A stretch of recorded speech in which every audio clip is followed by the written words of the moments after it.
Pagkalipas ng 7 taon, muling nagkampiyon sa UAAP Men's Basketball ang De La Salle University Green Archers. Kasunod dito ng mainit na Game 3 kontra sa University of the Philippines Fighting Maroons. Yan ang ulat ni Rafael Bandayrel ng PTV Sports. Napasakamay ng De La Salle Green Archers ang titulo nang talunin ng top seed UP Fighting Maroons sa winner-take-all Game 3 ng UAAP Men's Basketball Finals. Mainit ang palitan ng basket sa simula pero pagsapit ng second quarter, unti-unting nakontrol ng UP ang tempo ng laro. Sa katunayan, lumamang pa ng 7 ang Maroons 65-58 pagtapos ng swabing layup ni Harold Alarcon sa huling 8 minuto.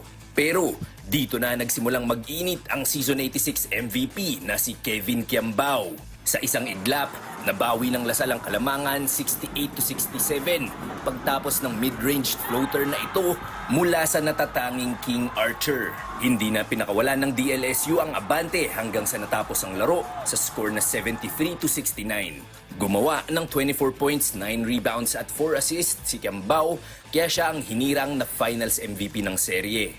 Siguro mindset na leave it out all in the floor nga dahil nga wala nang bukas to game 3 na to, win or go home na. And then, ayun, tulad nga sinasabi ni Coach, yung grind mahirap, may mga pagkakamali. Ayun, nakita niya naman, nag-turnover ako. And then, binawi ko sa blocks. And then, ayun, trust lang ako kay Coach, trust ako sa teammates ko, lalo sa dalawang tong nandito. Ito ang pang-10 titulo ng Lasal at una ni Topex Robinson bilang head coach ng isang collegiate basketball program. I cannot put the words, the feeling right now, but I'm just so grateful and honored and privileged to be part of DLSU. Sa women's basketball naman, winakasan ng UST Growling Tigresses ang dinastiya ng NU Lady Bulldogs na nagsimula pa noong 2014. Malamilagro ang comeback ng UST sa pangunguna ni Tantoy Ferrer, Kent Pastrana at Nikki Villasin upang maibalik ang korona sa Espanya sa unang pagkakataon simula 2006.